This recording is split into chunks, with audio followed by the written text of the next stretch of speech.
He was supposed to be safe. Middle of the day, clear skies, neighbors nearby, nothing unusual, nothing to fear. But in America, for a black woman, safety is a fragile illusion. One moment, Aaliyah was returning from a morning run, sweat on her brow, earbuds humming with the rhythm of her playlist. The next, shadows stretched across her driveway, figures in uniform who didn't belong there. Men from the HOA's so-called security team, their postures rigid, their eyes scanning her as though she were the intruder in her own home. They weren't there to greet her. They weren't there to protect. They were there to confront.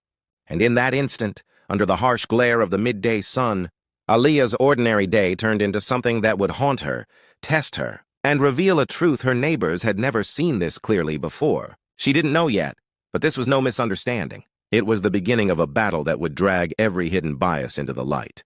And the question wasn't just whether she would make it through, but what would be exposed when the masks finally slipped. Aaliyah was no stranger to discipline, to order, to the weight of responsibility. At 35, she had lived a life few could imagine. She was a decorated FBI tactical commander, trained for the highest risk operations, trusted with decisions that carried life and death consequences.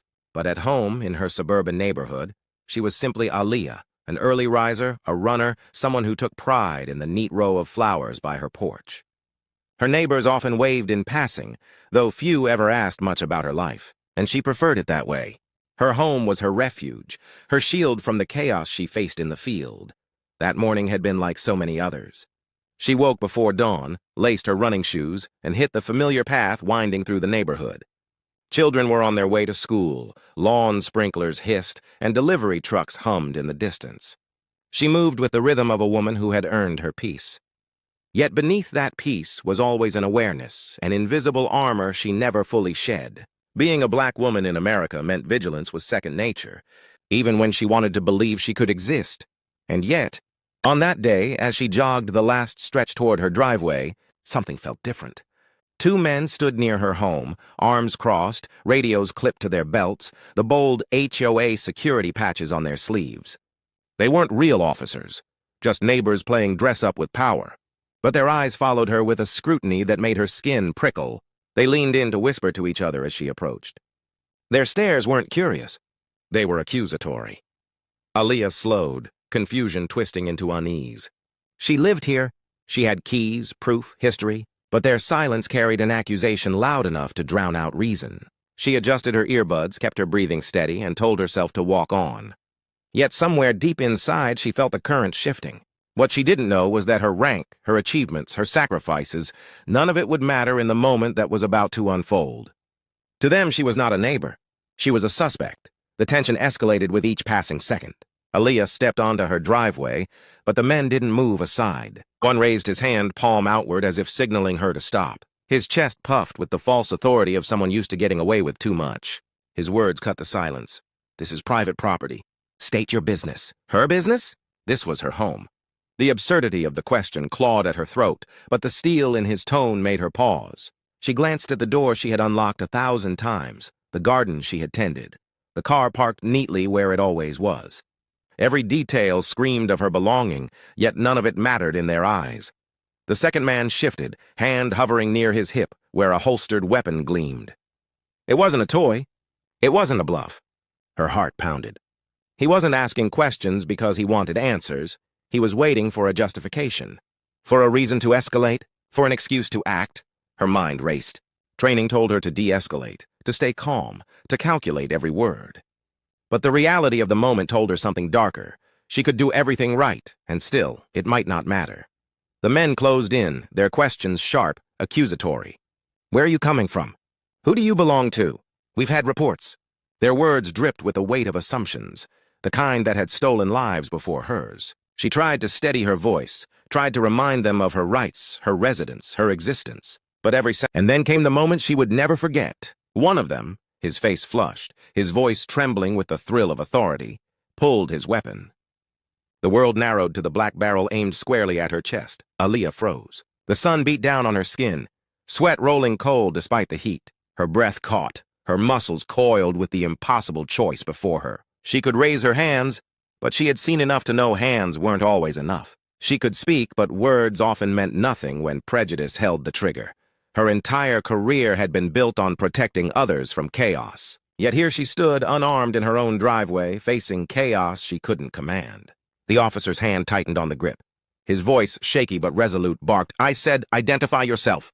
Her mind flashed with headlines, names, faces, countless lives cut short in moments just like this. Was this how her story would end? Not on the battlefield, not in the line of duty, but in front of her own home, for daring to exist in her skin? The neighborhood seemed to hold its breath. Curtains shifted. Phones appeared in hands.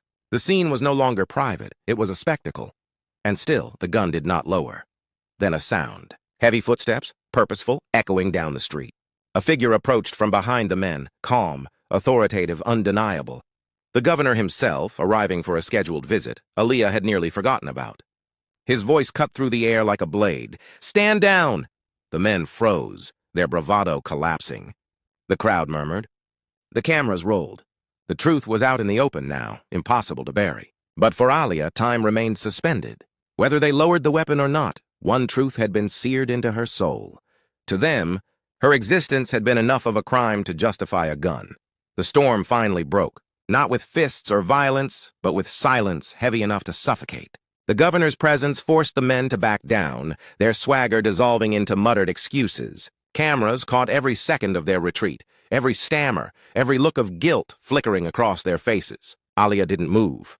She didn't need to. In that stillness, she had already won something greater than the argument. She had exposed the truth.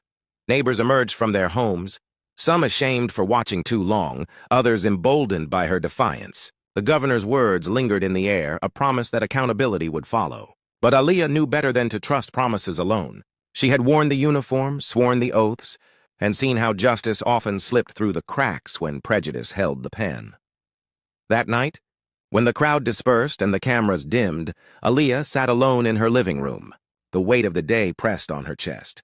Not just the insults, not just the threats, but the realization that no achievement, no rank, no sacrifice could shield her from racism's reach. She was a decorated commander, yet to them she had been nothing more than a target. And that cut deeper than any wound the battlefield had ever given her. But there was something else, too. A spark, a reminder that silence is what allows these stories to repeat. By standing tall, even in fear, even in anger, she had turned her pain into testimony. Her neighbors would remember. The cameras would replay. And maybe, just maybe, the world would pay attention. Because the truth is this: Aaliyah's story isn't rare. It isn't unique. It's part of a pattern that echoes in grocery store parking lots, on sidewalks, at job interviews, and in classrooms. It's the quiet humiliation of being followed through aisles, the sting of assumptions etched into every glance, the suffocating reality that no title, no income, no uniform can make you safe enough. Her story is one thread in a much larger fabric, one that too many of us know by heart. And so, the impact wasn't just on her. It rippled outward. It forced those watching to confront the question they could no longer avoid. If this can happen to someone like her, who is safe? The incident sparked conversations across the community, debates at city meetings, and uncomfortable truths at dinner tables. Some wanted to dismiss it, to file it away as an isolated misunderstanding. But the footage, the witnesses, and Aaliyah's steady, unflinching presence refused to let the narrative be rewritten. The truth had been captured, and once seen, it could not be unseen. For Aaliyah, the wound would remain. Healing wouldn't come overnight, but neither would the fire she carried now, a fire that belonged not just to her, but to everyone who had ever been told, directly or indirectly, that they didn't belong. She knew this wasn't the end of her story. It was the beginning of a louder fight, and for us, the audience, the lesson is just as clear. Racism doesn't only announce itself in violence. Sometimes it arrives in a neighbor's sneer, a stranger's doubt, a system's quiet dismissal. It thrives in silence, in the moments where people look away. So the question is not whether Aaliyah will keep standing. She already has. The question is, will we stand with her? Will we raise our voices when silence is easier?